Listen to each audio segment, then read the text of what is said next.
চট্টগ্রাম বন্দরের New Mooring container terminal সহ বিভিন্ন স্থাপনা বিদেশি কোম্পানির হাতে ইজারা দেওয়ার প্রতিবাদে গণ অনশন করেছে শ্রমিক কর্মচারী ঐক্য পরিষদ স্কপ। ২৫০০ কোটি টাকা লাভ করার পরও কেন বন্দর বিদেশিদের হাতে তুলে দেওয়া হবে সে প্রশ্ন রাখেন নেতারা। আরো জানাচ্ছেন একে আজাদ।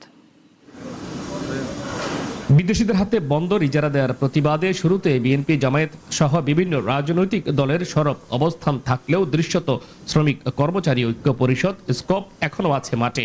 মাঝে ৯ অক্টোবর চট্টগ্রাম বন্দর এলাকায় মিছিল, সভা সমাবেশ, মানববন্ধন, পথসভা ৩০ দিনের জন্য নিষিদ্ধ ঘোষণা করেছিল সিএমপি। সম্প্রতি নিষেধাজ্ঞা উপেক্ষা করে চট্টগ্রাম বন্দর ভবন অভিমুখে বিক্ষোভ মিছিল বের করে স্কপ। তবে পুলিশের বাধায় তারা বন্দর ভবন পর্যন্ত পৌঁছাতে পারেনি।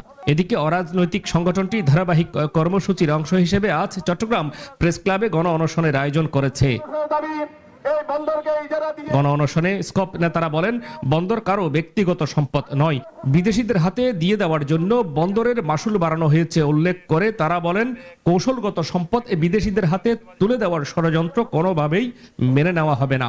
রাষ্ট্রবিরোধী জনস্বার্থবিরোধী যে সমস্ত প্রতিষ্ঠানের সাথে যুক্ত হয়েছিল সেগুলো বাতিল করে এবং যাদেরকে দেওয়ার জন্য বর্তমানে ওই সরকার করে যেতে পারে যে আপনারা করতে যাচ্ছেন সেগুলো থেকে দূরে সরে আসেন।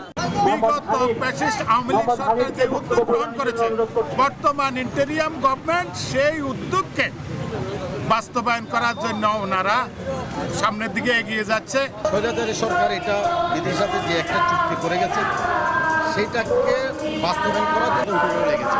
আপনি বন্দর কাকে, এটা আপনার দায়িত্ব। আপনার দায়িত্ব হচ্ছে এই দেশে একটা সুষ্ঠু নিরপেক্ষ নির্বাচন দিয়ে ক্ষমতা বুঝে দেওয়া।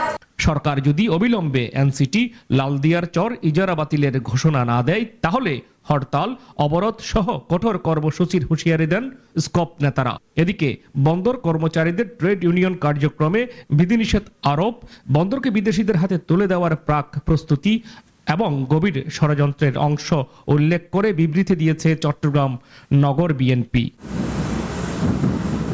একে আজাদ, নাগরিক, চট্টগ্রাম।